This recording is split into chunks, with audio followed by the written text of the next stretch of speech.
Pozdravljeni v oddaji Kulturni raport. Zadnji marčevski dan je postregel s pogovorom o pisatelju Marjanu Tomšiču.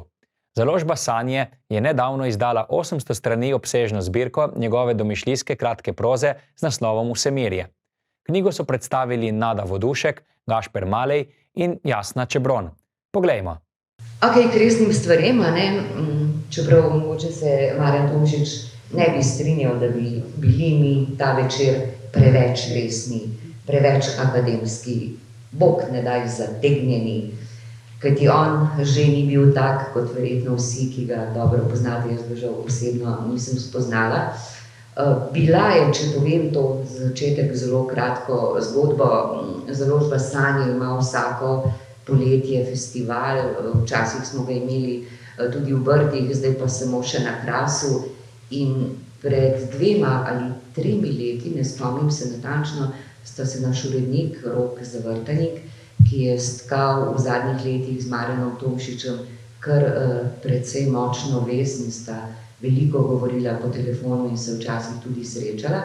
Skratka, takrat je bil Marjan že bolehen, pa vendar je nekako si želel, da bi prišel na ta naš festival, ampak žal se to ni zgodilo.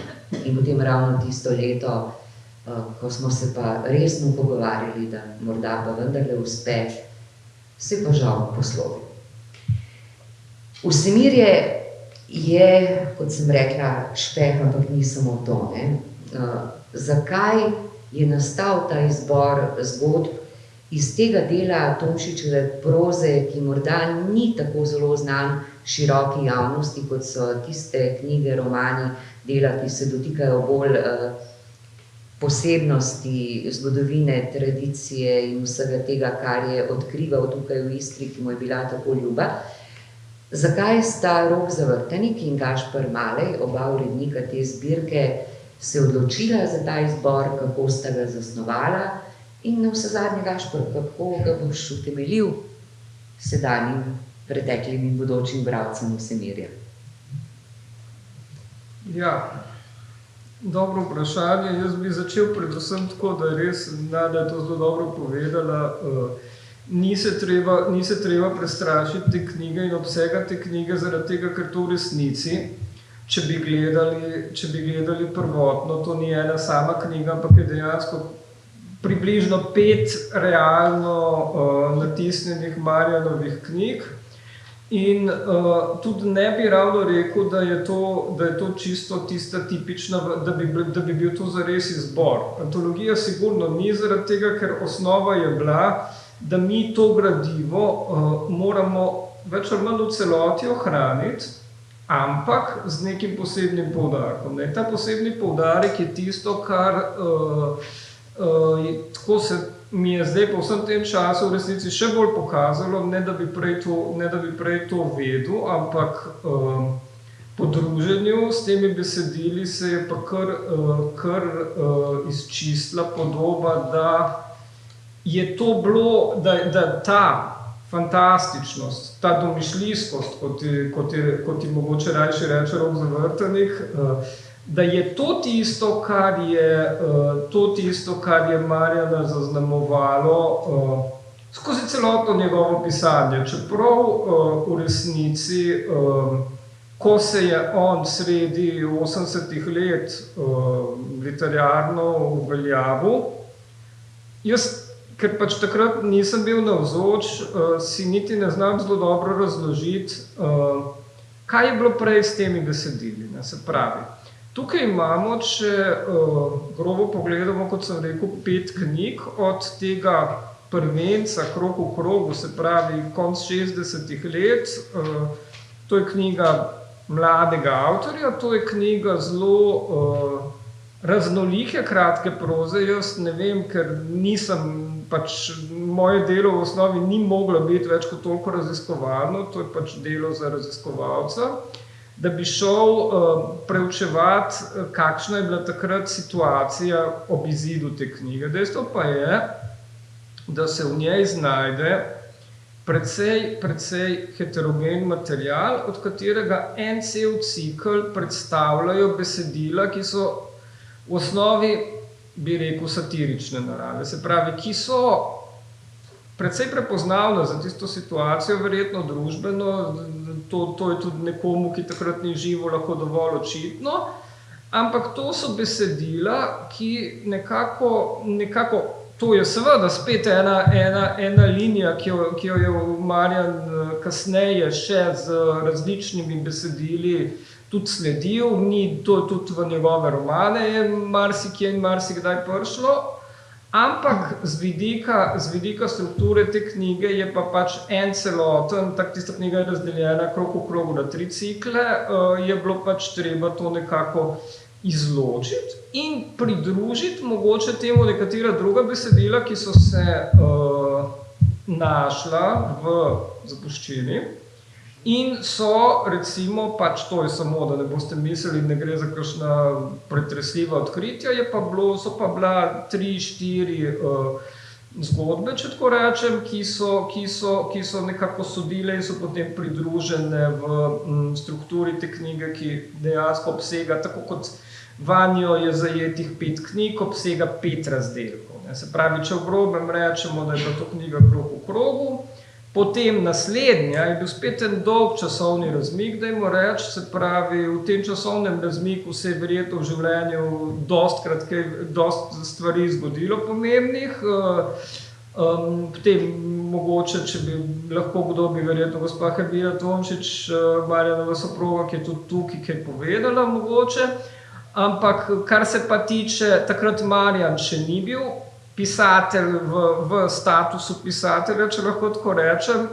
in minilo je več kot 10 let, da je se pravi knjiga Onstran druga v tem nekako izboru izšla. Se pravi, tukaj pa že jedro tega, o čemer se mi pogovarjamo, mogoče bomo malo kasneje šli, samo da strukturo pojasnim. Se pravi, po knjigi Onstran, istočasno tudi delno z besedili iz te zbirke Onstran, so nastajala besedila iz knjige Veter večnosti, ki pa je tudi šla spet skoraj 10 let kasneje. Zakaj? Spet zanimivo, vmes je že bilo tisto obdobje, ko je Jasna pač v veliki meri Marjana predstavlja kot istrskega avtorja, mu dala tisto pozornost, ki je bila nujna in zaslužena. To je potem potegnilo za sabo tudi odmev na širši slovenski ravni in tako naprej, ampak za te vrste besed, ta tematika, se pravi, se je zlila, prepletla, integrirala v veliki meri z istrsko, se pravi, besedila iz Vetra večnosti so šla pa pač že prej v neko drugo smer, ki je bila celo blizu, bomo rekli, čisti znanstveni fantastiki. Se pravi, to in potem pridemo še do besedil, kot so bila v tej zadnji knjigi, se pravi še pred Prahom vesolja, ki je zaključil, tudi je zanimivo, nekako do njegove 60-letnice, zaključilo se je prejšnje stoletje. Še prej je bila pa recimo Vruja, ki je tudi zanimiva, ker je nekako najbolj prehodna. V Vruji tudi del besedil so tudi recimo nekaj, kar lahko povežemo s Kažunik, s tem tipom istrske novelistike. Del besedil je pa že prehod v nekaj, kar je bolj pravlično recimo, ampak to so daljši novelistični teksti, kot so recimo v primerjavi s prejšnjimi. Tako da Vruja je nekje na prehodu, tako da tudi nekatera besedila iz Vruje niso potem prišla v ta obseg. Gašper je že omenil, da ste Jasna vi bili tisti, ki ste Marjanovo delo predstavili najprej domači, istrski, primorski publiki, kasneje pa seveda tudi vse slovenski. Čeprav verjetno ta pot ni bila lahka z ene ne druge strani, bom rekla tako, kako vi ste naredili tudi ogromno pogovorov z Marjanom, pogovarjala ste se, debatirala o literaturi, o njegovem delu in verjetno še o marsičem drugem. Zdaj, on sam se ni imel za Istrana, je povedal, da je tujec, da je prišlek, ampak ta Istra in njeni prebivalci so pa globoko vstopili vanj in ga zaznamovali. Tako da je morda to, o čemer danes govorimo, ne, ta del njegovega ustvarjanja, bil mogoče manj in kritiško in bralsko prepoznan, mogoče tudi malo manj cenjen, oziroma to vas sprašujem, morda se motim, odgovor boste povedali vi. Dober večer. Torej, ne vem, če sem ravno tako zelo pomembna za ta koprski prostor gotovo, ker bom ponovila anekdoto, dogodek, ko so išle šavrinke, to je bilo drugo besedilo z istrsko tematiko, Olive in sosov, zbirka kratke pripovedi. No, ko so išle šavrinke, se je oglasil nekdo, ki je bil veljaven v Kopru, ker je bil upokojeni direktor Lipe Koper in zagovornik velike literature in zaslužen, da je tudi Lipa izdajala veliko literaturo. In njemu se je zdelo, da so šavrinke, predvsem iz jezikovnega stališča, kjer je Tomšič uveljavljal tako idiomatsko narečno istrsko govorico, da so neprimerne, in je v Primorskih novicah napisal zadnji fiščo za Tomšiča. Ena od podpoglavij je zadnji fiščo, ko so zapiskali in je odpeljal parnik iz Kopra in šavrinke na njem. Torej, zadnji fiščo s Tomšem je konec. In potem seveda ta zagovor, lahko razumem, starejšega založnika, negovalca visoke slovenščine, tudi nosilca visoke slovenske kulture v tem koprskem prostoru, kar je Lipa bila. Torej, nekdo, ki je živel v tem drugem svetu, je tako Tomšiča z roko odmahnil tudi. In takrat se mi je zdelo nekako, ja pa kaj bomo čisto vse tiho, mirno in pokrevno prenesli. In sem takrat kar napisala in kar po telefonu klicala na Primorske novice in glavnega urednika in Boris Kralj je rekel, jasno, dobro, povej mi ti, bom jaz dal to pretivkati. Tako kot revolucionarno, kot se za mlade. In takrat je bilo to tak kontaktno, enostavno, in so eni za eni proti in tako naprej, ampak od takrat naprej sem bila seveda tista, ki za vsako novo knjigo je Marjan še toplo prinesel in potem kdaj bomo, kje bomo, kako bomo, to je bila ta moja osnovna vloga. In ker je veliko objavljal, sem tudi velikokrat nastopala. V začetku sem jaz veliko več govorila kot Marjan, potem sem se počasi vnesla. Aha, potem se je razmerje obrnilo? Ja, ampak če nadaljujem tam, kjer ima končal Gašper.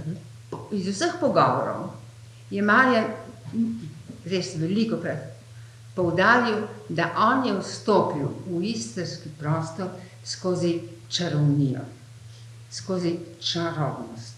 Vedno znova pripovedoval o tem, kako je bil učitelj Marezga, ki je imel podajemniško sobo pri Mariji Franca in kako je Marija Franca vsakeč ob 2 ga povabila na kavo in sta pila kavo do 6 zvečer, da mu je lahko povedala vse svoje istrske zgodbe. Marija Franca je bila ena od teh potov, ki so nosile jajce v Trst. Ampak tisto, kar je njega prevzelo v tej pripovedi, je bilo to, da se, lahko ne povem, tem Istrankam vedno od nekod nekaj nenadoma, nerazumljivo zgodi. In ta alogičnost, ta obstoj nečesa neoprijemljivega, neka višja stvarnost, bi rekli, je bilo tisto, kar mislim, da je povezalo pisatelja Tomšiča iz prvih 2 zbirk z istrsko tematiko. Zato tudi ima in v Olivah in soli in v šavrinkah pogosto ta prestop iz stvarnega, zelo živahno pisanega, nazorno pisanega. Če takoj povem, njegova prvi 2 zbirki pripovedujeta o prostorih, ki nimajo imena ali pa so splošno poimenovana, abstraktna. Vse, kar je istrskega, ima dokumentarno natančno ime, ker je prehodil celo to Istro in so, ne ponavljam, imen, ki jih poznamo ali pa tudi ne. Torej, zato bi rekla, da je Istra njegovo domišljijsko pripoved spremenila. prvič s tem, da je bila postavljena v Istro, da so se tu dogajale pripovedi, ki so, prosti Gašper, po moji najbolj zgoščene v Oštrigeci. Oštrigeca je novela ali roman, kjer je Tomšičeva domišljijska atemporalnost, če to kaj pomeni. Se pravi, da se čas premika po neki čisto drugi logiki ali pa samo kroži, kar je pogosto Tomšič poudaril. In se je tu zbrala njegova domišljija in njegovo doživetje čarobne ali začarane Istre. Gašper, sprejmi izziv. Jaz ne bom glede tega polemiziral, zaradi tega, ker se mi zdi, da je to tisto, kar se je potem razširilo tudi kot tisto, zaradi česar se je Marjan uveljavil v tej javnosti. Vseeno pa se mi zdi zanimivo, recimo konkretno, knjiga Onstran, dejansko, ki je izšla leta 80, pri isti založbi Lipa, ki jaz mislim, da v smislu, da bi rekel zdaj glede samih pripovednih postopkov, to ja, da je pač ta svet zelo bolj nedoločen, čeprav se da prepoznati, ampak mislim, da je predvsem tukaj stvar načina, kako je zgodba pisana. Se pravi, dobesedno gre precej za direktno sledenje neki savski logiki in v tej knjigi mogoče celo najbolj konkretno. Ampak ne razumem, ali takrat ni bilo nobenega, tukaj jaz čakam odgovor od nekoga, ki je bil takrat navzoč, če ga bomo kje našli. Ali res ni moglo biti odziva na tako knjigo, ker je bila preveč nenavadna za slovenski prostor, ali ne znam si, mislim, v končni fazi je bila to ista založba, ki je 3 ali pa 4 leta kasneje izdala Olive in sol, ki naj ne bi bile Olive in sol, ampak nekaj drugega, pa so potem ta naslov spremenili. Kaj je bilo tam, ne vem, jaz si ne znam odgovoriti. Jaz tudi nimam odgovora. Tudi Tomšič sam nikoli tega ni razpravljal, vsaj z menoj ne. On je trdil, da je on vstopil kot obroben pisatelj, ampak že z izdelanim slogom. To je ridikul. On je vedel, že ko je vstopil v Istro, na kakšen način bo pisal. Se pravi, da bo vedno prestopal ta stvarni. Ampak takrat je bil čas zelo znanstvene fantastike. Do 80, zelo močno. In mislim, da je tudi Marjan tega veliko bral. Kar ne moram trditi za drugo vrsto literature. Bil je izjemen, pogost obiskovalec filmskih predstav, in to kvalitetnih, in tudi kazal in neko voljo tudi po tej znanstvenosti, ampak ga je vedno odneslo domišljijo. Tisto, kar mene preseneča, pa ko primerjam Onstran, pa Olive in sol, majhna razlika, če je Onstran res še poln te domišljijskosti in fantastike, kakoli že, atemporalnosti sem rekla, so pa Olive in sol, zelo slab naslov, ki ga je izbral urednik, zelo konkretne, časovno zamejene, ampak tam vedno nastopa tehnika, to je nek napredek, kot negativen pojav, ki uničuje, kvari pristnega Istrana, oziroma tudi splošno človeka. Tako da jaz se ne spomnim, da bi kaj posebej razpravljal o prvih 2 zbirkah. Dino, kar je ti ponavljam, trdil je, da on je prišel že kot izdelan pisatelj, ampak Istra ga je pa naredila za javnega. Samo da kratko bom, ja, absolutno knjiga Onstran je knjiga z izdelanim slogom, ker je predvsem tudi dosti časa minevalo, ko so ti teksti bili sproti realno objavljeni, knjižno pa ne. To je tudi seveda res, do tehnike je bil kritičen tudi v teh zgodbah, kjer je tehnika uporabljena, ker mislim, da njemu to ni bil ključen moment pripovedovanja. Ključen moment je sigurno bil pač Jaz v tem vidim, ker meni po vsem tem času, če primerjam to in Olive in Sol, bi skoraj rekel, da Ostran seže dlje, to pa zaradi tega, ker je širše videnje sveta v tem, širše dojemanje človeka je, ker je, kako bi rekel, bolj se razpre vse to, kar v človeku je, to, kar tudi danes vidimo. Marsikaj od tega, kar je napisano, tudi seveda v Vetru večnosti, ne, recimo, v teh tekstih, to je znanstvena fantastika dosti počela, ne, ampak veliko je, recimo, vidi se, da so bili ti teksti, potem začnejo na neki točki, tudi recimo v Vruji in tako naprej, začne vojna notoridirati, ne, in so stvari, recimo ena zgodba, kako je že radiacija narašča in tako naprej, ne. To so vse ene mogoče za bralca ne ravno lagodne stvari, ker govorijo o celotnem prepadu, ki se razpre lahko v enem sodobnem človeku dejansko, ne. Zdaj, on je seveda, to je spet zanimivo, kar je meni najbolj fascinantno, kako je v vsej tej literaturi njegovi bilo lahko toliko različnih stvari, ne, enostavno, in nobena od te, mislim, so bile, zdaj, ko se recimo pač ta dediščina nekako sestavlja, je bilo vse, je bilo, kako je recimo, že preden je bila knjiga, obstajajo besedila, saj nekaj je tudi res, Revija Fontane je tudi že objavljala, so bile besedila Marjanova že v perspektivah, že v začetku 60-ih, tako da absolutno se je slog formiral, kaj se je takrat v širšem toku slovenske literature konec 70-ih, 80-ih dogajalo, veste boljše od mene, verjetno drugi,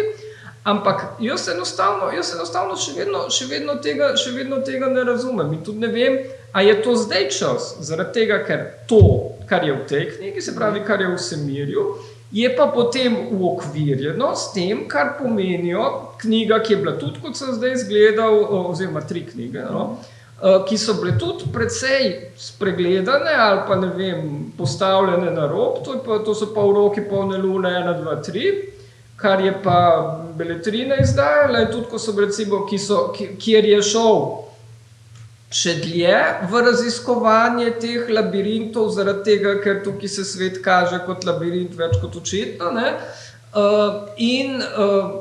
in enostavno tjamu ne bralci, ne strokovni bralci niso več zares sledili, ne. Jaz predlagam, da zdaj stopimo na eno pot ene izmed zgodb iz Vsemirja. Z nami je dramski igralec Rok Matek, ki nam jo bo prebral. Dober večer vsem skupaj. Naslov prve izbrane zgodbe je Beg.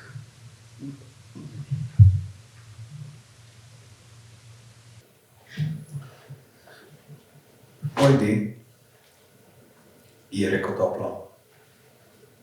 Pokazal ti bom pot do zaliva. Nezaupno ga je ošinila z dvomečim in žalostnim pogledom. Pridi, zakaj čakaš in zakaj me tako čudno gledaš? Vrniva se. Nikjer ni nobenega zaliva in morje je silno daleč. Vrniva se domov v najin dom. Ustavil se je in se je zazrl daleč v boječ in trepetajoč pogled. Ustnice so mu podrhtavale in solze so mu silile oči. Tudi ti ne verjameš, da je zaliv tam spodaj? A ne verjameš, da je nekje kraj, ki ga tako brezupno iščem? Pridi, prosim. Prijel je za roko in jo potegnil za sabo. Z obotavljajočimi koraki mu je sledila in ko sta premerila že dober del poti, se mu je povsem udala. Govoril je goreče. Besede so padale iz njega še vroče. V njih je bila strast in upanje in vera. Prišla bo v zaliv, videla boš, da bo prišla. Tam ne bo nikoga razen naju. Valovi bodo in tiho morje. Na obali bodo rasle ciprese in škržati bodo v njih, peli bodo, tako sladko bodo cvrčali, da bodo izginile vse tegobe in bova pozabila na revščino. Globoko bo dno morja, kopala se bo gola in to bo tako zelo lepo. In veš, koga tam ne bo? Ne bo hiš in ne bo sivih cest. Ne bo ljudi z njihovimi zlobnimi in vase zavrvanimi pogledi. Ni bo njihovih okamenelih in pepelnatih obrazov, ne bo umazanih src, ničesar ne bo, ničesar v najinem zalivu. Dišalo bo po borovih iglicah in po slani vodi raztrganih in razbitih valov. Dišalo bo po lovorju in po pomarančah in po figovcu in po rožičih. Tako bo tam. In veš, tam me ne bo nihče našel. Nihče me več ne bo žalil. Nihče več ne bo odpiral starih vrat. Tudi tisti, ki mi hoče vzeti tvojo ljubezen, naj jo tam ne bo nikoli zasledil. In tudi tisti, ki me hoče ubiti in opepeliti, me bo zaman iskal. Skriv naj jo bo zalil. Globoko vase naj jo bo potegnil. Sprejel naj jo bo v svojo tišino in ogrnil naj jo bo z molkom. Naredil naj jo bo nevidna. Zaman bodo iskali z lučmi in s policijskimi hordami, z radijskimi sprejemniki in oddajniki, z radarji in s patrulnimi čolni. Z nobenim vohunom naj jo ne bodo mogli odkriti. Nikoli. Krenila sta s poljske poti in hodila po senožetih, mimo Jelševih meja in preko majhnih potočkov. Nihče ne ve za ta zaliv razen naju. Na nobenem zemljevidu ga ni, na nobenem globusu ga ni. Potem takem naj jo ne bodo mogli nikoli najti, nikoli. Nikjer ni toliko sonca kot tam, nikjer toliko toplote kot tam. Srečna bova. Tedaj se je obrnil k njej. Z obema rokama je objel drobni in od solz mokri obraz ter ga začel ihtavo poljubljati. O Božica moja, utrujena si, o Boga moja, moja, draga moja. Pojdi, glej, za tistim gričem je zaliv. Ne joči, prosim, ne joči. Spet jo je prijel za roke in jo vlekel za sabo. Menila sta smreko gost in se začela vzpenjati. Prerivala sta se skozi grmovje in mimo velikih iz zemlje zlizanih skal. Potem sta prišla na vrh. Rožnaci cvetovi divjega šipka so se v žgočem avgustovsem soncu in rahlem vetru protesavali. Nekaj smrek, visokih in vitkih, je rinilo v jekleno sivo nebo. Z ogromne skale sredi gore so se umikale kače. Na to skalo je potegnil dekle in rekel kot v sanjah: to je najin zaliv. Morje valovi tam spodaj, slišiš? Razširil roke in nadaljeval. Psi bodo lajali, tiščali bodo gobce k tlom in zaman iskali najinih sledov. Tisti div in hudobni hrup, ki je zlovešč in ubijajoč, ne bo nikoli prodrl do sem. To je najin zaliv, tako najin, ljubi Bog, tako samo najin. Ogromna, žareča in pekoča krogla je neusmiljeno jadrala nad njima. Pokrajina se je raztapljala v modrikasti sivo-zeleni svetlobi. Globoko pod njima so zalajali psi. Jih slišiš, je rekel fant. Naj lajajo, naj jo iščejo, toda našli naj jo ne bodo nikoli. Blaženo se je smehljal. Dekle je sedlo na skalo, skrilo je v obraz v dlani in je zajokalo svojim ubogim in preplašenim srcem.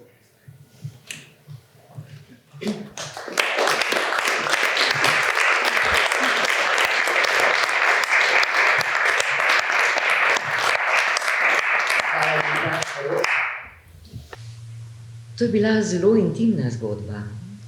zelo osebna zgodba o hrepenenju, o željah in o tem dvomu, vsaj jaz sem začutila nek dvom na koncu, ne vemo, a se je to hrepenenje uresničilo, kam je pravzaprav odpeljala ta pot, ne? A je ta zaliv varen, a je ta zaliv mogoče še bolj nevaren od kraja, iz katerega sta zbežala.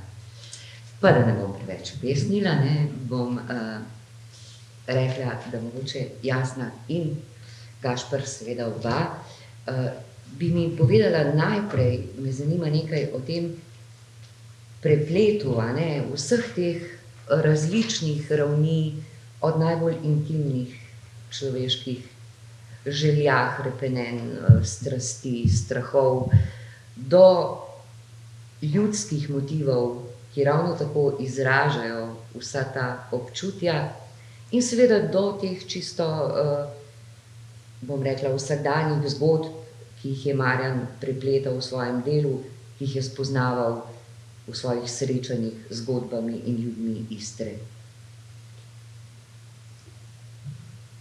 Mislim, da se je Gašper tako zamislil, da mu morava dati še par sekund ali pa kakšno minuto. Najprej bi nekaj. Tisto, kar se mi zdi, malce bom skrenila. Tisto, kar se mi zdi za Marjanov razvoj njegove književnosti pomembno, je, da je vstopil istrsko tematiko z nekim novim motivom. Gašper, jaz sicer sem prebrala, pa vendar malo ne pozabila, ampak do Šavrink prevladujejo pripovedovalci, moške osebe, kvečemo kdaj v prvi osebi. Šavrinkami vstopi ženska. In to mislim, da je edinstveno v slovenski književnosti. Ženska, ki ima vso milino in vso potrpežljivost Cankarjeve matere, vendar je močna, je vedra, je duhovita in je v stalnem gibanju. Kot njegove Šavrinke potujejo po celi Istri, prespijo doma, grejo v Trst, se vrnejo in tako naprej, to jaz nekaj delajo osmice kot neskončnost. Ali pa njegova Tonina iz Zrno in Formentona, ki že konkretno po vojnem času šverca, pa gre tudi v zapor, pa v zapor toliko časa kroži, da najde rešitev in se pogovori z direktorjem zapora, da ga malo življenjsko in človeško omeči. Torej ta močna ženska, podobna Šavrinki, kot je naredil Pohlen v Hrastovljah, je velik novum v Tomšičevi književnosti. In vztraja ta oblika, nosilka, kako bi rekla, ne samo pozitivnega, ampak neke življenjske moči in vedrine, vztraja do Ogenj žar, kjer je pač neka ljubimka in je erotika v skuri, zelo grdo povedano. Potem se pa z novim valom se to uveljavi v Aleksandrinkah. To so pa dojilje, ki hodijo v Aleksandrijo in, če vemo, 7000 primorskih domov je obstalo na račun vzdrževanja finančnega teh dojil. Spet je ženska, ki zna biti tiho, ampak zna biti tako vztrajna, da postane nosilka večjega, torej dom reši pred propadom in sebe reši pred to ponižnostjo, kot je vzgojena. Torej ta lik ženske je tako markanten, da se je gotovo v Tomšiču nekaj moralo zgoditi, da je to tako spremenil. In vendar nikoli zares ne zapusti te svoje domišljijskosti. Če pomisliš na drugi tekst, ki govori o Aleksandrinkah, to je Južni veter, in prav ni vedela, Južni veter zanika, kar sem pravkar rekla, ker je glavna oseba moški in sicer je to duhovnik, ko v nekem vrtincu različnih verovanj začne dialog, prepir z Bogom. In tam se spet združi to, kar zmore Tomšič. In moralno presojanje, in intenzivno doživljanje, pozitivno še bolj pa še bolj pa živi obup. Do tega, da prestopa v neko višjo stvarnost. In če samo zaključim, v zadnji zbirki, ki sem napisala Sprednjo besedo, zgodbe iz labirinta, je 1/3 pripovedi spet domišljijskih, kjer se spet žensko makne. Zadnje, kar je pisal, se pravzaprav na nek način vrne k prvim 2 zbirkam, ker gre ravno tako za domišljijskost, za doživljanje večnosti, spreminjanja in tudi katastrofičnosti prihodnosti. Absolutno res oboje.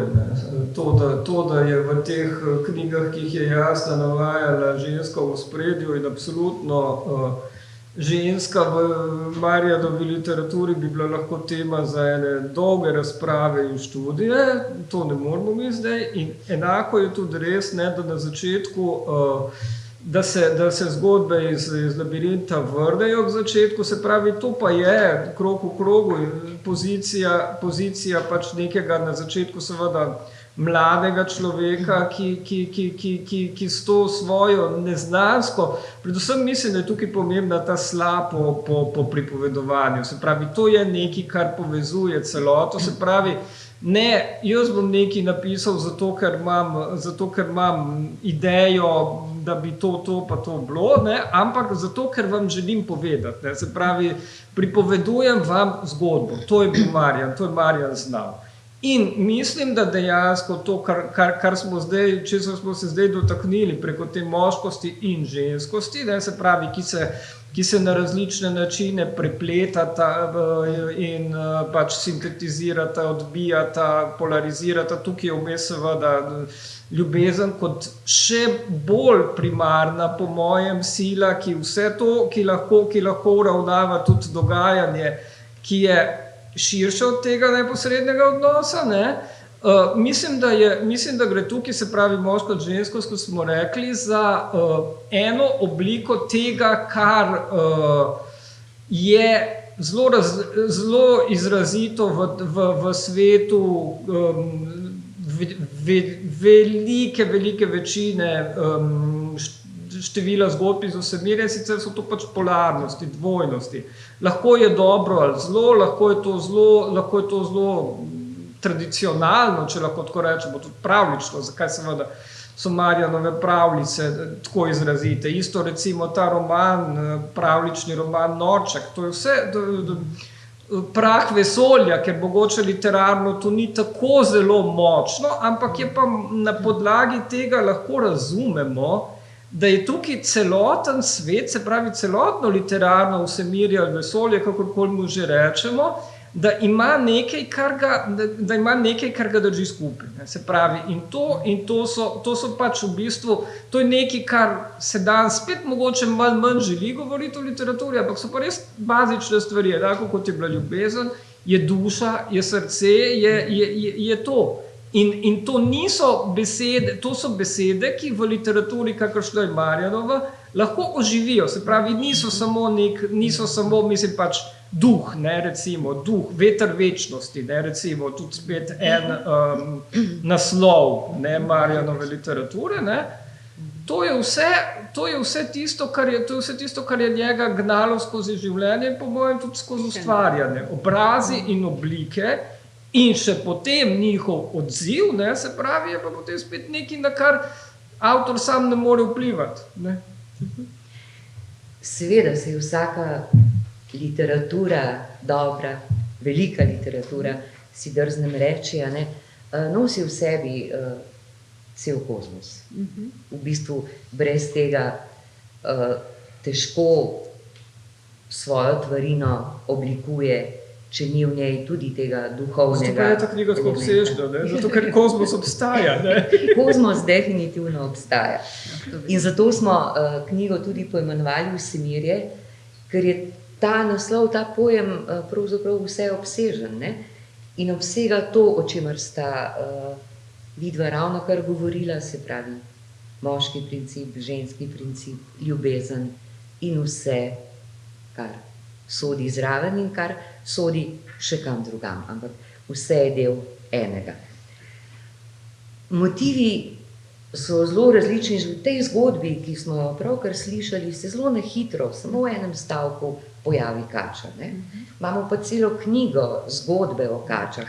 Kača se mi zdi, lahko mi pritrdite, lahko zanikate to mojo domnevo, eden od zelo pogostih motivov, in sicer ne na način, da kača zmeraj predstavlja nekaj zlobnega, groznega, nekaj, kar nas bo požrlo, uničilo, pojedlo in treba zbežati stran od nje, ampak recimo že zgodbe o kačah, ne, so en cel niz teh pripovedi in recimo zadnja v tej knjigi Usodni žarek je meni še posebej segla v srce, ampak tudi v zgodbah, ki so v tej zbirki, se velikokrat pojavi motiv kače. Ne? Pa dajmo zdaj mi to kačo, to žival iz Svetega pisma, iz raja, to kačo, ki je kriva vsega hudega v človeštvu, kar se je zgodilo in se vedno huje dogaja. Dajmo ta mit odstraniti z Marjanovo pomočjo. No, ko sem predstavljala to knjigo, pazite, zgodbice o kačah. Pa sem se parkrat zmotila in sem rekla zgodbe o kačicah. Popravo, ne? Nikakor. Torej, to niso kačice, to so kače. Ampak meni ostaja najbolj v spominu zgodba, ko pripoveduje o nekem dečku, ki se je s kačo igral. In zelo tako simbolično jo dreza, pa kroži. Torej, se dogaja nekaj drobnega, kakor bi otrok imel igračo. In potem zelo hitro stopnje iz tega kroženja, tista kača se dvigne, takole malo zakroži s svojim telesom in piči. In takrat sem postal pisatelj. Se pravi, ta odkritje svojega talenta ali volje po pisanju je izpovedala skozi zgodbo o kači. Torej, kača je v tem primeru neka, kaj bi rekla, prapočelo. Nekaj, kar se zbudi, kar od njega oživi in kar povzroči ustvarjanje, oblikovanje. So pa kače, posebno v ruralnem prostoru, mislim, pogosto napovedovalke katastrofe. Pogosto, posebej, ne vem, katera je, ampak kot človek, kar je pogosto, kot človek začne drezati v to harmonijo narave. In del harmonije je tudi kačje gnezdo. In človek svoje nevednosti, najpogosteje seveda pohlepnosti, so to harmoničnost različnih, nekaj hoče doseči in potem nastopi najprej nesreča in iz te potem katastrofa, ampak to Marjan zelo zapleteno pove. To se ne zgodi takoj, to se zgodi potem po tolikih časih in tako da zapleteno kot toliko o kačah, najbrž imaš ti kaj več. Ne, jaz bi dodal, zaradi tega, ker ta knjiga o kačah je v resnici, to ni nekaj, kar bi ti takoj prišlo v roke, zaradi tega tudi oblika, kako je ta knjiga je bila v bistvu izdala kot knjiga za otroke. Tudi ilustracije ima take, dejstvo pa je, da bi marsikatero od teh besedil sodilo tudi v vsemerje. So pa zelo različna od res nekih zelo realističnih in res takih, ki bi sodile tudi v kakšno bolj otroško knjigo, do na koncu recimo tega Upornega žarka, ki smo ga mi vendarle tukaj dali noter. Načrt namreč je, da se bodo te zgodbe o kačah mogoče celo ponatisnile. Upajmo. Tako da, jaz se strinjam, da okrog kače, okrog kamna, okrog križa, ampak ne samo križa v krščanskem, še v kakšnem zgodnejšem smislu, se vrti in okoli podobnih pojmov se vrti Marjanova literatura. To je pa zato... Te običajno simbolni znaki, ne? Običajno te najbolj znane simbolne znake, on to vedno in da življenje, kar dejansko je tisto, zaradi česar pač simbol ni samo nekaj, kar je pač nekje napisano in pokazano, ampak pač nekaj, kar živo deluje. Marjan pokaže, da so to stvari, ki dejansko vplivajo, se pravi, ki imajo neko, mogoče samo literarno, ali pa tudi ne samo literarno moč. mislim, da imajo magično moč. Ja, magično. Potem. Vprašanja oziroma komentarje bomo prihranili za konec. Če se strinjate, se bo kmalu, jaz bi zdaj Roka prosila, če nam prebere še eno zgodbo, sicer ne bo o kačah, ampak vrag si ga vedi, mogoče bo pa kakšen stavek. Mogoče se bo v kakšnem stavku Tihotapla splazila noter. Naslov druge izbrane zgodbe je Zločin. Pred seboj je videl dolgo, brezkončno cesto. Na obeh straneh obdano s krmežljavimi, grdimi drevesi. Pokrajina, ki je obdajala cesto, je bila nizka. Podobna široki dolini, hkrati gričevnatemu svetu. Polmrak se je širil nad njo, čudno in skrivnostno žarjeno od nevidne svetlobe. Bilo je soparno kot pred nevihto. Hodil je po cesti brez konca in bilo ga je strah. Prišel je do hiš, ki so kinevale v plamenih in nad njimi se je kotalil črn, smolnat dim. Ljudje nimajo vode, da bi pogasili svoje goreče domačije, je pomislil in šel mimo. Tako je hodil in prišel do ribnika. V globoki kotanji je smrdela zelenkasta, sluzasta voda. Kot olje je odsevala bleščeči mrak in ko je s pogledom predrl njen odsev, je videl, da je kotanja stoječo vodo brez dna. Še je strmel tja dol, dolgo in nepremično je upiral svoje oči v brezno in tedaj se mu je nenadoma zazdelo, da vidi globoko spodaj Mrličev obraz. Hotel se je obrniti in nadaljevati pot, pa se ni mogel premakniti. Zakaj nekaj ga je trdo priklenilo na zemljo? Mrlič pa je neskončno počasi drsel proti vrhu. Postajal je večji, bolj bled in bolj prozoren. Potem se je gladina razgibala in utopljenec je mirno in tiho obležal, na pol v vodi, na pol v zraku. Bil je lep mrlič. Kljub temu, da je voda že zdavnaj prepojila in napihnila njegovo telo. Reši me, je rekel mrlič. On pa je stal na robu in je molčal. Potegni me ven, kajti če bom tu ležal še nekaj let, bom dokončno umrl. Pojdi nazaj, ne poznam te, je tesnobno iztisnil sebe popotnik. Pred 10 leti si me pahnil to greznico, stopil si mi na glavo in me porinil proti dnu. Sedaj si se vrnil slučajno in rotim te, reši me. Bodi mrtev, ne morem te več sprejeti vase, nimam več moči niti poguma, da bi te nosil, umri. Ko je to rekel, se je obrnil in odšel. Utopljeni pa je bolestno, žalostno in otožno kriknil in začel padati v globino. Pred popotnikom je bila dolga, brezkončna cesta, na obeh straneh obdana s krvežljavimi, grdimi drevesi.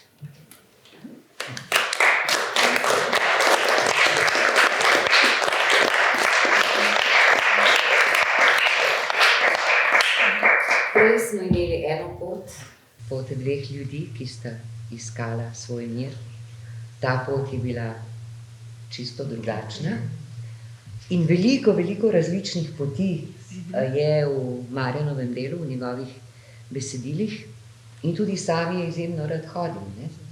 Po istrski deželi, to mi je pripovedovala Martina, njegova hči, da je tudi ona kot otrok velikokrat hodila z njim. In se mogoče včasih tudi malo dolgočasila, ker se je oče zaklepetal z domačini, z vaščani, ker ga je vse zanimalo. In me zanimajo še vajine osebne izkušnje. Jasno, vi ste že nekaj povedali o vajnih pogovorih in vmes vteknili tudi kakšno drobno anekdoto. Gašper, ti pa si kot mlad študent, mlad nadebuden, bodoči pisatelj, gimnazijec, ne, obiskoval Marjanove tečaje, pa kreativnega pisanja, pa mogoče samo na kratko, če lahko še to njegovo plat razgrneš, kako je človek, ki je bil tako briljanten v svojem pisanju, to prenašal na mlade, bodoče ustvarjalce.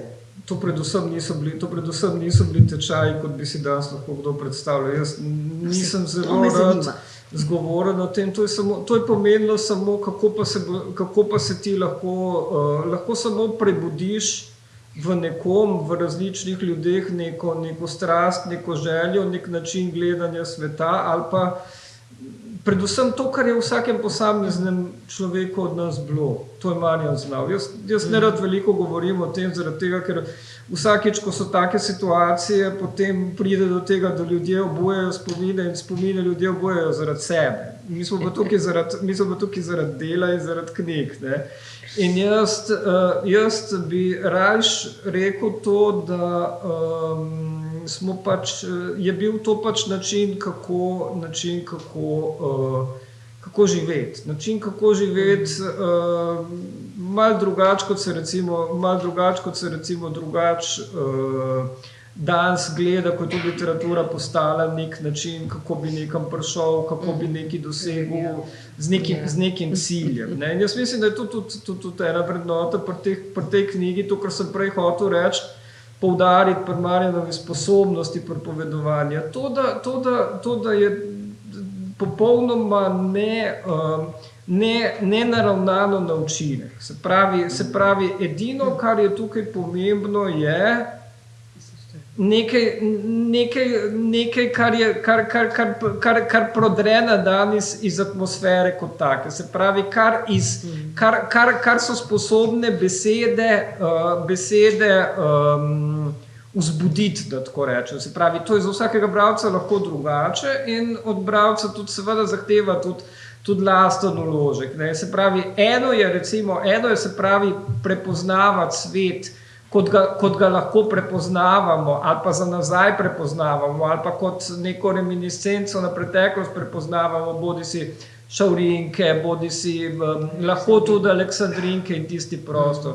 Tukaj je pa več prepuščeno dejansko domišljiji, se pravi. Ampak to je tudi tisto, kar je po mojem za današnji čas enako lahko še bolj zanimivo in sicer to, da so bralci lahko precej samostojni v tem. Ne. Se pravi, videl sem recimo, zdaj ko sem malo gledal recimo o teh knjigah, pač nisem mogel najti, sem pa recimo našel kaj napisanega recimo o tehle, ne, no, v zgodbah iz labirinta tudi. Ne. To je za bralce begajoče, ne, se pravi, ampak mislim, da moramo to sprejeti. Ne, stvarjalno.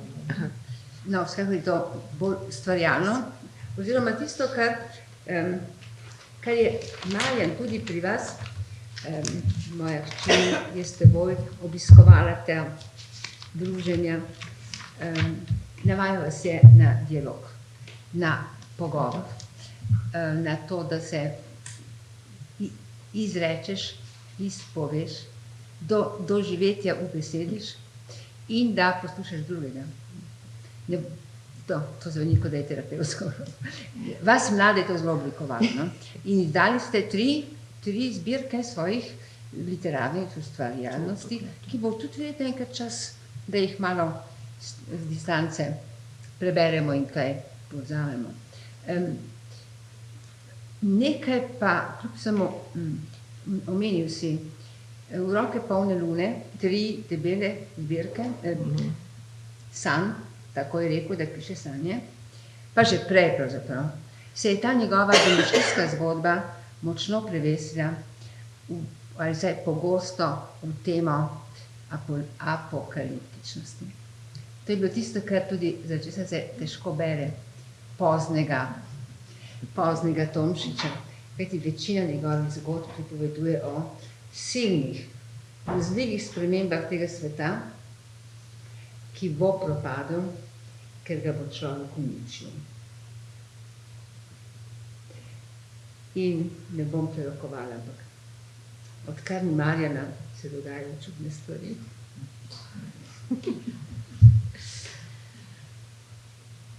Mogoče pred zadnjo zgodbo še nekako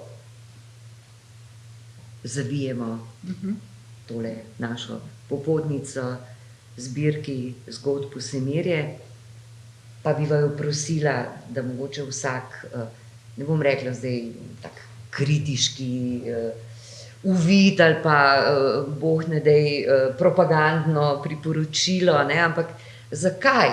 Ne? Zakaj? No, sebi ne morem nasloviti tega vprašanja, ker sem že večino prebrala, ampak zakaj bi bilo lepo, dobro, plemenito, modro, tudi vizionarsko prebirati te zgodbe? Jaz mislim, da ima jasno pedagoško prednost. Ja, no, res bom prav pedagoško odgovorila, ker se mi zdi pri kratki pripovedi podobno kot pri poeziji. Oboje bereš samotno intimno in oboje, če zdaj spolno doživiš, na nekem trenutku si zaželiš, da bi to doživetje s kom ne podelil, ampak si vzel čas in o tem z nekom ali pa z malo večjo skupino tudi se pogovarjajo. Kajti večina teh pripovedi Vsemirja je lepo branje, ki te pa pusti na koncu v neki zadregi, če zelo skromno rečem. Nisi zadovoljen s sabo in niti ne s svetom.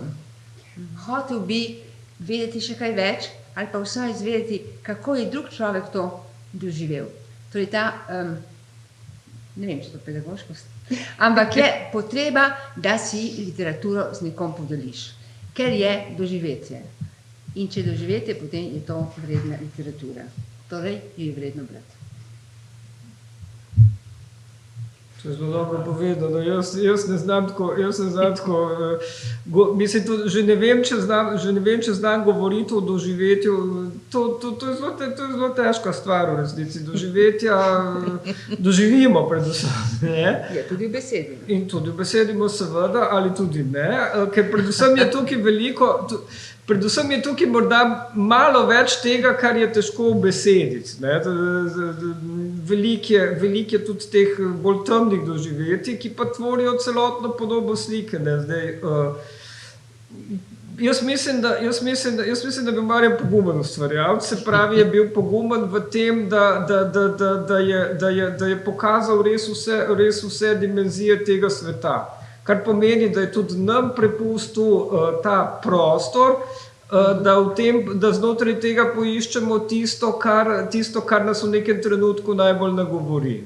Zdaj, tega jaz ne zasledim pri veliko ustvarjalcih trenutno, mogoče tudi zaradi tega, ker se z malo katerim ustvarjalcem danes še sploh razen znanstvenikov, literarnih, pa še teh ne, ukvarjamo kot celoto.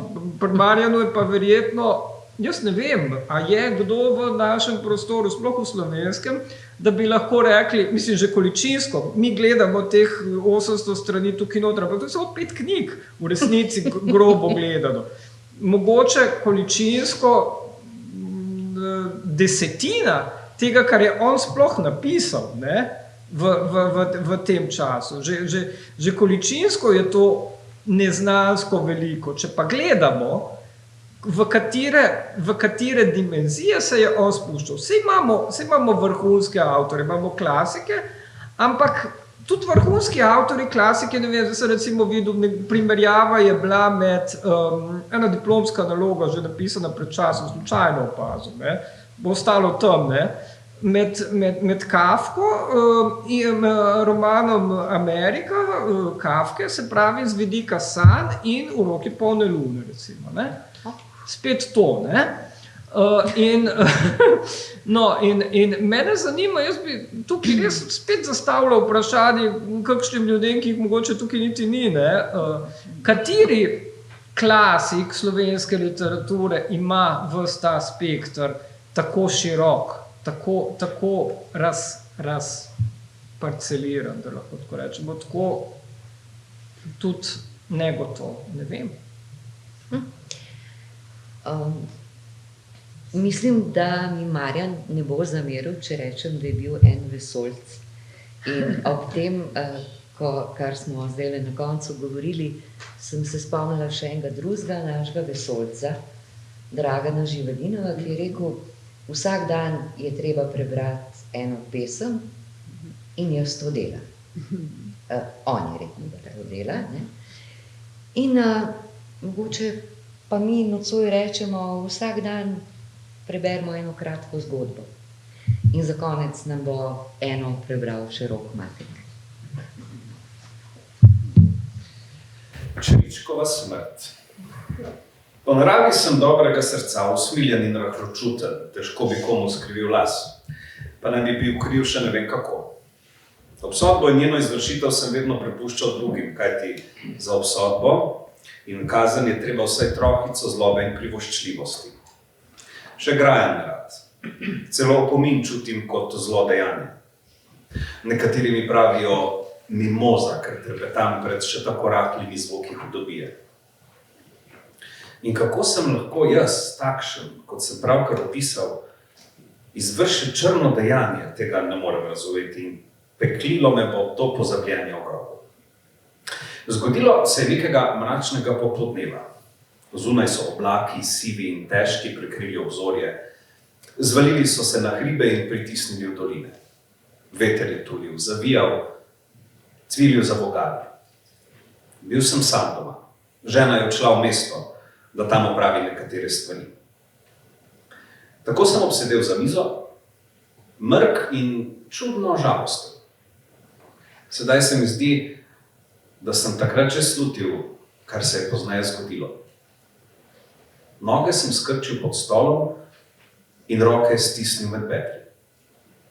S topim in odsotnim pogledom sem se prelival skozi okno v mrak in puščobo, ki sta obdajala hišo in ljubimkala z njo, z vrtom in gmajno za vrtom. Tedaj je v spalnici nekaj zavzdihnilo. Zajokalo in zaprosilo. Gotovo je moralo že dolgo vzdihovati in prositi, preden sem se predramil iz omotice. Prisluhnil sem. Spet je zavzdihnilo. Tokrat močneje, globlje, bolj pretresljivo, da so mi čustva vzdrhtela kot suhi hrastovi listi sredi burje. Vstal sem in previdno odprl vrata v spalnico, samo za spoznanje, za tanko razo, toliko, da bi bolje slišal. Jok se je spet oglasil. Bil je žalosten, bel, rahel in nemočen. Cvileč, podrhtaval je, umiral, padal v temo in v kotih spalnice poginjal. Še bolj sem odprl vrata in stopil z eno nogo na parket. Prisluhnil. Oglasilo se je. Tenko, rezko, obupano, pretrgano. Prihajalo je izpod zakonskih postelj. Tam je bilo. Od tam se je oglašalo v kratkih vzdihljajih, jekih in bolnih stokih, kot da bi kdo davil otroka, ga stiskal za vrat, samo toliko, da bi revež lahko od časa do časa zajel, hlastil po zraku in da ne bi tako prehitro umrl. Sedaj spet. Odločil sem se in se splazil po vseh 4 do postelj. Trepetajoč v duši in telesu sem jih dvignil in prenesel za pol metra. Potem sem se nagnil in zagledal. Na parketu je ležal na hrbtu čriček. Toda ne čriček, kot jih poznam. Bil je mnogo večji, bil je tolikšen kot miš ali manjši od podgane. Bil je ves črn in ležal je na hrbtu. V trebuh pa se mu je zaril dolg črvičast ogrc. Za polovico svoje dolžine je tičal v njem in še je ril van, vrtal bela čreva in kopal po zdridasti brozgi. Čriček pa je veslal z nožicami, onemoglo je brcal prostor in od časa do časa je jecnil, škrtnil Toda pojemale so mu moči in stoječ nad njim sem ga še komaj slišal. Pokleknil sem in ga skušal rešiti. S palcem in kazalcem sem poln gnusa prijel ogrca in ga začel vleči iz čričkovega trebuha. Črv pa se ni premaknil, samo nategnil se je kot gumi in iz telesa je brizgnil proti meni smrdečo zdrizasto in ogabno sokrvico.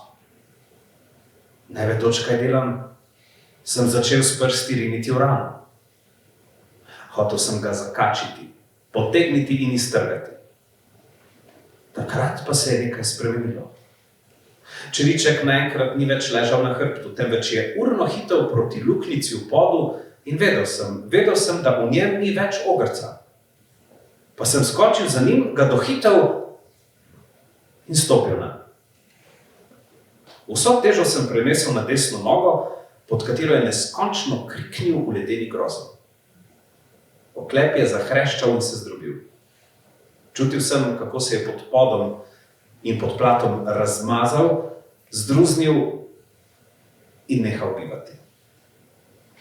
Ko sem to storil, sem se zavedal, o Bog, sem zakričal, saj nisem bil ogrca, temveč črička, murna, pevca. Planil sem iz spalnice in se vrgel v megleno popoldne, ki me je pogoltnilo, stisnilo in začelo blazno noro, idiotsko poljubljati.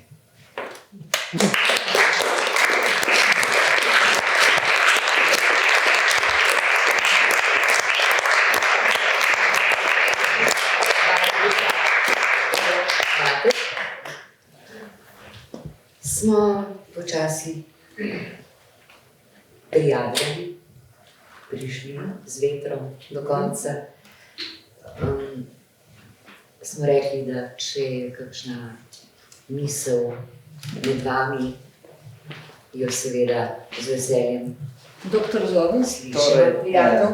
Vi ste tako lepo vse literarno obdelali in preveč strokovno, ne? Ampak nekaj bi pa le povedal o mojem poznanstvu s Tomšičem in kako sem sodelovala in se imela rada. Njega sem spoštoval kot človeka in tudi kot pisatelja, ampak ni bil samo istrski pisatelj, bil je tudi pisatelj Vipavske doline. Zgodba je pa sledeča, kako sem začela projekt v Aleksandrinka. Bil sem dežuren v bolnici, naenkrat ob 11. uri zvečer zazvoni telefon in se oglasi Marjan. Pravi, Marjan, kaj? Sem rekel, ne moreš spati?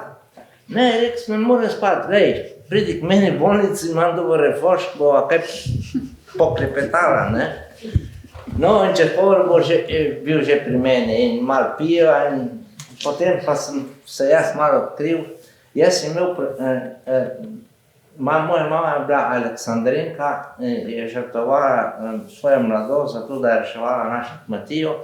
In tem Aleksandrinkam sem pravzaprav jaz hotel narediti nek spomenik za vse, ker so se žrtvovali, da so reševali naše kmetije. Ne. In imel sem pripravljenih 5-6 zgodb in to sem pokazal Marjanu. Je zagrabil, čakaj, je rekel. Čez 2 dni je bil spet pri meni, si spet v bolnici, pridi, imaš še zmeraj nekaj refoška je ostalo, sem rekel. Rekel, Lojze, je rekel, to si tako lepo napisal, ampak to je malo premalo. A sem rekel, Marjan, kaj ne bi mi dva tu poglobila zadevo, ne?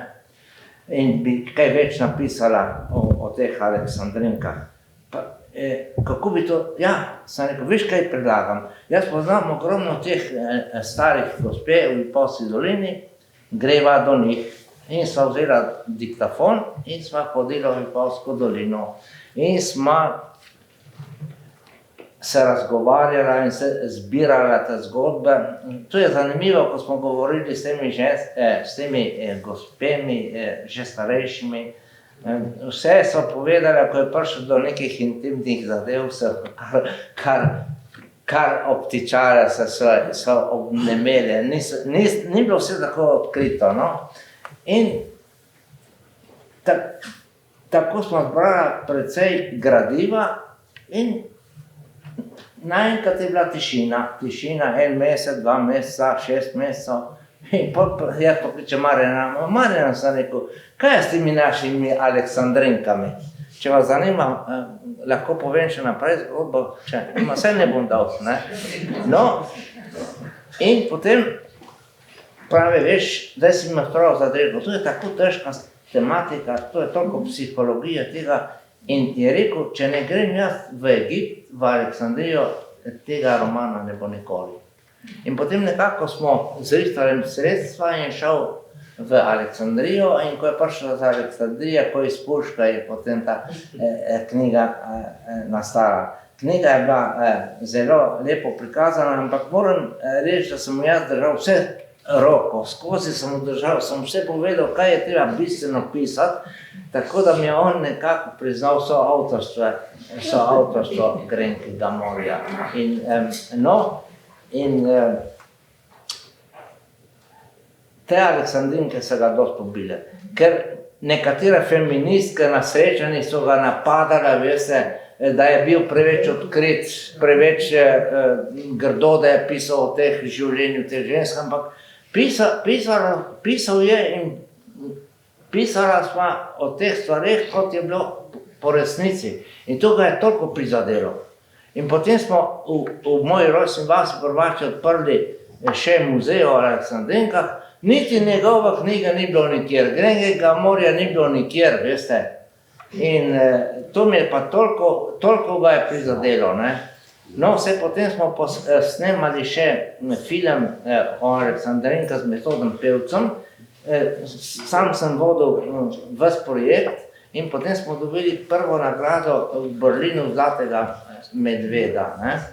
In no, to je, ampak zdaj sem pa jaz napisal eno knjigo, pred enim letom je šla in sem te stvari dobro opisal in knjigo sem za nalaž daroval temu muzeju, da vidijo, kaj je Marjan naredil za te Aleksandrinke. Hvala vam lepa, da ste podelili z nami to zgodbo. Mislim, da bi bilo nadaljevanja kar še za en cel večer, a ne, danes smo pa že pri koncu.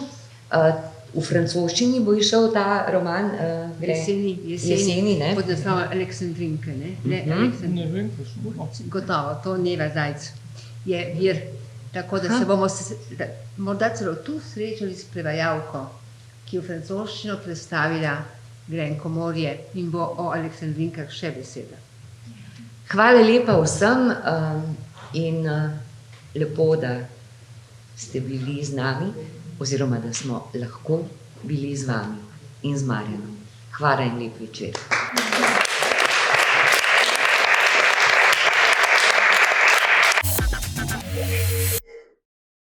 To je bilo za danes vse. Hvala za pozornost in lep pozdrav do prihodnjič.